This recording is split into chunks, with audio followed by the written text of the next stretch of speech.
حضرت سیدنا امام حسین رضی اللہ تعالیٰ عنہ گھوڑے پہ تشریف فرما تھے. اب تو بڑا برا حال ہے، لوگ صحابہ کو برا کہتے ہیں اہل بیت کا نام لے کے. میں کہتا ہوں ہمیں تو اہل بیت سے پیار کرنا ہی صحابہ نے سکھایا ہے. انہوں نے بتایا ادب کیا ہے.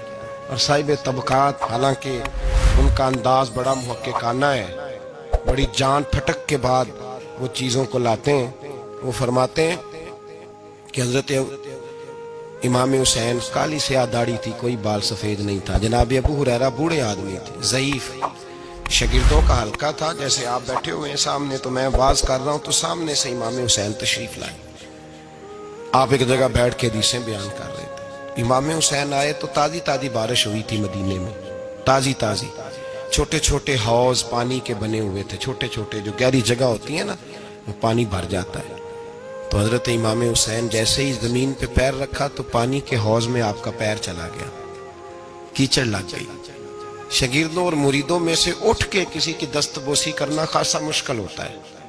حضرت سیدنا ابو ہریرہ رضی اللہ تعالیٰ عنہ دیکھ رہے تھے، جو ادھر لوگ بیٹھے تھے وہ نہیں دیکھ رہے تھے. حضرت ابو ہریرہ دیکھ رہے تھے، وہ اٹھے، دوڑے گئے اور پھر جا کے اپنے سر سے پگڑی کھولی اور پھر امام حسین کا پیر جیسے ہی صاف کیا تو امام حسین نے پیچھے کیا، کہا حضور آپ بوڑھے ہیں، میں جوان ہوں، تم آپ میرے لیے عزت کے قابل ہیں، میرے نانا جان کے آپ غلام ہیں، یہ آپ کیا کر رہے ہیں؟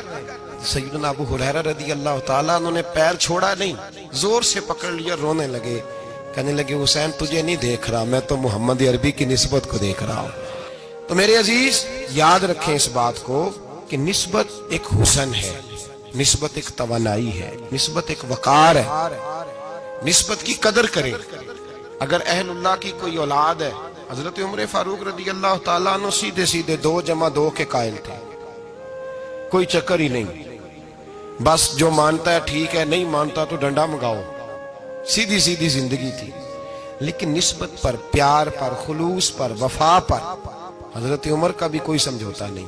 امام اعظم ابو حنیفہ رحمت اللہ علیہ، امام صاحب سے سند لینے کے لیے لوگ ہزاروں میل کا سفر کرتے ہیں، ہزاروں میل کا. اب تو پرائمری ٹیچر بیچارہ جا رہا ہو نا سائیکل پہ تو اس کا شاگرد لینڈ کروزر پہ گزرتا ہے تو کئی دفعہ استاد پہ دھواں چھوڑ جاتی ہے اس کی گاڑی، اسے پتہ ہی نہیں کہ کتنی قدر والے معاملات ہیں یہ. حضرت سیدنا امام اعظم، لاکھوں لوگ، کروڑوں لوگ آج بھی ان کی تقلید کرتے ہیں. امام صاحب کا قول دنیا میں حجت کے طور پہ مانا جاتا ہے. آپ کے شاگرد کہتے ایک باغ میں بیٹھ کر ہم کچھ لکھ رہے تھے، بہت ساری کتابیں بکھری ہوئی ہیں چاروں جانب. جب آدمی تحریر کرتا ہے نا، جو مصنف کتابیں لکھنے والے ہیں، وہ دنگل کا سما ہوتا ہے، ادھر چیز بکھری ہے، کوئی ادھر چیز بکھری ہے، بڑے ان کے معاملات سخت ہو جاتے ہیں. تو کہتے ہیں کہ بڑا بکھرا ہوا سامان تھا، ہم ایک باغ میں بیٹھے تھے، کھلی فضا میں کام ہو رہا تھا. تو بعضوں کا شاگرد بھی بٹھائے جاتے ہیں، حوالے ڈھونڈو تو بخاری دیکھ، تو مسلم دیکھ، بٹھائے جاتے ہیں ساتھ. شاگرد بھی بیٹھے ہوئے تھے. تو کہتے ہیں بچے باہر گیند سے کھیل رہے، ایک گیند آ گئی باغ میں، ایک چھوٹا سا بچہ گیند لینے آیا تو امام صاحب اٹھ کے کھڑے ہو گئے، بچہ گیند لے کے چلا گیا. اب بچے کھیلتے ہیں تو کتنی دفعہ گیند آئے گی، پھر دوبارہ وہ گیند آ گئی، وہی بچہ پھر آیا، شاید اس کی ڈیوٹی یہ تھی. وہ جب دوبارہ آیا تو امام اعظم پھر کھڑے ہو گئے. وہ تیسری دفعہ آیا تو امام صاحب پھر کھڑے ہو گئے. اب شاگرد بیچارے اکتا گئے کہ ہم اتنی مشکل سے نوٹ سیدھے کرتے ہیں، بابا اٹھتا ہے تو کتابیں پھر بکھر جاتی ہیں. 3-4 دفعہ ہوا تو ایک شاگرد کہنے لگے حضور بس بھی کریں گے تو 100 دفعہ آئے گا، تو آپ بوڑھے آدمی ہیں، گھٹنوں میں درد بھی، آپ 100 دفعہ کھڑے ہوں گے. تو امام صاحب فرمانے لگے یہ 1000 دفعہ بھی آیا تو میں 1000 دفعہ کھڑا ہو جاؤں گا. کہا کیوں؟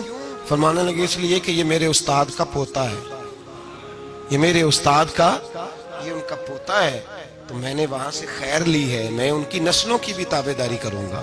وہ جتنی دفعہ آئیں گے میں اٹھ کے، یہ بے مروت سا زمانہ ہے، بے کیف سا، اس میں خشکی ہی خشکی پائی جاتی ہے. وہ لوگ جو بیٹھے ہیں دروازوں پر، دیکھیں نا نبی پاک صلی اللہ علیہ وسلم نے یہ نہیں فرمایا کہ میری فاطمہ کی بڑی فضیلت ہے، یہ تہجد گزار ہے. حضرت بی بی صاحبہ کے لیے یہ لفظ میرے نبی پاک صلی اللہ علیہ وسلم نے کہیں نہیں بیان فرمایا کہ میری بیٹی قائم اللائل ہے، صائم الطہر ہے، یہ بہت بڑی عالمہ ہے، یہ آپ کو نہیں ملیں گی. حضور نے فرمایا بس میری بیٹی ہے. الفاطمہ تو بدعت، اس کا کمال یہ ہے کہ یہ میری اور تمہارے لیے اتنا کافی نہیں کہ محمد عربی کی بیٹی ہے صلی اللہ علیہ وسلم. فرمایا جس نے اس سے پیار کیا اس نے مجھ سے پیار کیا، جس نے اس سے بغض رکھا اس نے مجھ سے بغض رکھا. تو شرف نسبت یہ صوفیاء نے کوئی گھڑ نہیں لیا نظریہ، یہ قرآن کا، حدیث کا، صحابہ کا بتایا ہوا معاملہ ہے. قدر ایک قیمتی چیز کا نام ہے. قدر والا فیض یاب ہوتا ہے، اور جو بے قدر ہوتا ہے نا اس کا فیض سلب ہو جاتا ہے. جس نے سمجھ لیا نا کہ فلاں چیز میری رینج میں ہے، میں جب چاہوں جیسا چاہوں ویسا ہو جائے گا، وہ گیا. اور جس نے کہا نا نہیں میں تو سال کے راہ ہوں، اس کی مہربانی توجہ کر دیتا ہوں، وہ بچ گیا. اللہ قرآن مجید میں فرماتے ہیں کہ تم اپنے رب کا ادراک نہیں کر سکتے، تم اسے قید کر سکتے، سوچوں میں آنکھوں میں وہ قید ہو سکتا. اسے مانتے جاؤ، اس کا قرب تلاش کرتے جاؤ، اس کے رستوں پہ چلتے جاؤ، اسے قابو کرنے کی کوشش نہ کرنا. یہ جو قابو والا معاملہ ہے نا یہ ٹھیک نہیں.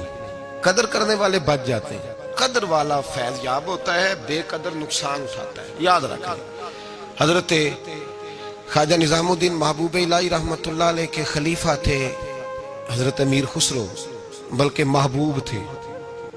کبھی کبھی خلیفے اور محبوب میں بھی فرق ہوتا ہے. بلکہ محبوب تھے حضرت امیر خسرو رحمۃ اللہ علیہ.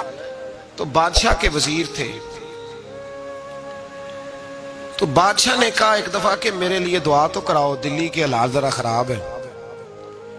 تو کہنے لگے میں نے کبھی نہیں کہا دعا کے لیے، میں نہیں سفارش کرتا، آپ خود کسی کو بھیج دیں.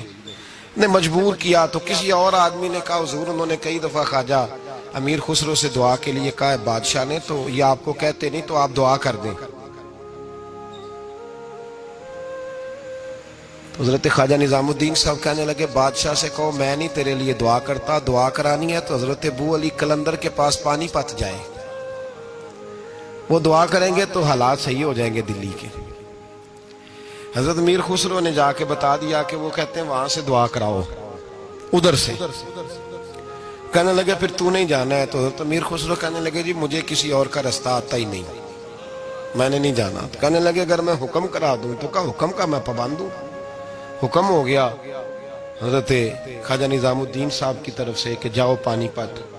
حضرت امیر خسرو گئے حضرت ابو علی قلندر کے پاس، ان سے جا کے دعا کرائی. پانی پت بڑی دور ہے دلی سے. دعا کرائی تو کہا بادشاہ سے کہنا حالات صحیح ہو جائیں گے، اور جب صحیح ہو جائے نا تو پھر میرے پاس آئے، صحیح ہو جائیں. دعا کی تو اگلے دن ہی معاملات بہتر ہونے لگے. ایک ہفتے میں سب چیزیں بادشاہ کے کنٹرول میں آ گئیں. گھوڑے پہ بیٹھا، مٹھائی لی، پھل لیے، پانی پت گیا. حضرت سے جا کے کہا حضور میں حاضر ہوں، کیا بتانا تھا آپ نے؟ آپ فرمانے لگے تو نے دعا کے لیے خواجہ نظام الدین صاحب سے کہا تھا، تو انہوں نے کیا کہا؟ کہ جناب انہوں نے کہا آپ سے دعا کرائیں. فرمانے لگے میں دعا کروں جو ہر جمعرات خود خواجہ نظام الدین صاحب سے دعا کرانے جاتا ہوں، ہر جمعرات جاتا ہوں دلی اور ان سے دعا کرا کے آتا ہوں. تجھے پتہ یہاں کیوں بلایا ہے؟ یہ بتانے کے لیے کہ تیرے حالات خراب کیوں ہوتے ہیں. کہا حضور کیوں ہوتے ہیں؟ فرمانے لگے تیرے حالات اس لیے خراب ہوتے ہیں کہ تو حضرت خواجہ نظام الدین صاحب کی قدر نہیں کرتا. ان کی قدر شروع کر دے، میرا وعدہ ہے تیرے حالات صحیح ہو جائیں گے. انہیں قدر چھوڑ دی ہے رب کریم کے بندے کی. تیری بغل میں رہتے ہیں نا، ساتھ ہوتے ہیں، تو کہتا ہے وہ تو میری رینج میں ہے، مسئلہ ہی کوئی نہیں، تیرے پاس ہوتے ہیں.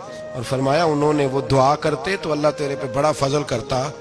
انہوں نے میرے پاس تجھے بھیجا ہی اس لیے تاکہ تجھے ذرا قدر پتہ چلے کہ اللہ والوں کی کوئی قدر بھی ہوتی ہے. ایسے ہی تو میرے بھائی یاد رکھیں نسبت کا ایک درجہ ہے، اور یہ ہم نا چکروں میں پڑے رہتے ہیں جس کی وجہ سے نقصان اٹھاتے ہیں.